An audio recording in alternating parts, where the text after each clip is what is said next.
Bionic Commando Rearmed 2 is the 2011 sequel to both the NES version of Bionic Commando and its remake Bionic Commando Rearmed, and prequel to the 2009 Bionic Commando game, which is the first Bionic Commando game I did beat, and it desperately needs an overhaul. It is a 2D style platform shooter in which you traverse around either by foot or swinging around from platform to platform while at the same time trying to get to the end of the levels throughout the game. Note that I only played story mode, so there will be no mention of challenge mode whatsoever. Taking place a few years after the former, Super Joe recounts the events which would eventually lead to Rat Spencer's incarceration shown at the beginning of the 2009 game. Spencer was part of a 5-man squad on a mission to assist FSA Colonel Brubaker in an effort to stop a dictatorship on the island of Papagaia from launching missiles at the FSA. However, the squad was divided into 4 teams, making Spencer the only one-man team in an effort to locate Brubaker. However, it ended up being a nightmare as Spencer was forced to single-handedly locate Brubaker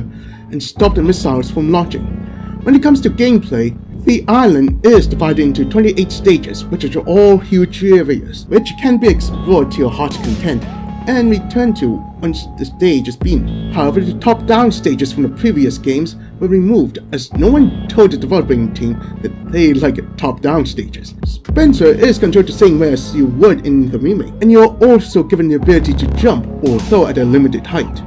So you could use Bionic Arm in air and reach the platforms and grappling points that you can't normally attach to due to the arm's limited range. The game also brought back Death from Above from the 2009 entry, giving Spencer the ability to knock out nearby enemies and destroy blocks as hiding a secret route or item, along with the ability to use components, which are divided into sub-weapons and passive abilities, and Biovision, which allows you to scan for fun facts about enemies and locales along with finding secrets in the stages. The boss fights themselves also relies on your ability to use the Bionic Arm to avoid taking damage and for exposing some of the boss's weaknesses, so mastering the Bionic Arm is quite important as swinging from point A to point B.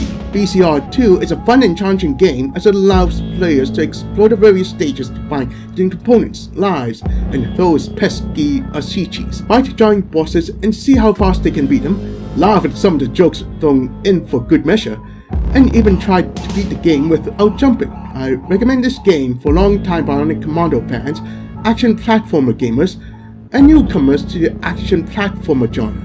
So if you like swinging around and shooting stuff in sight, this game is right in your alley.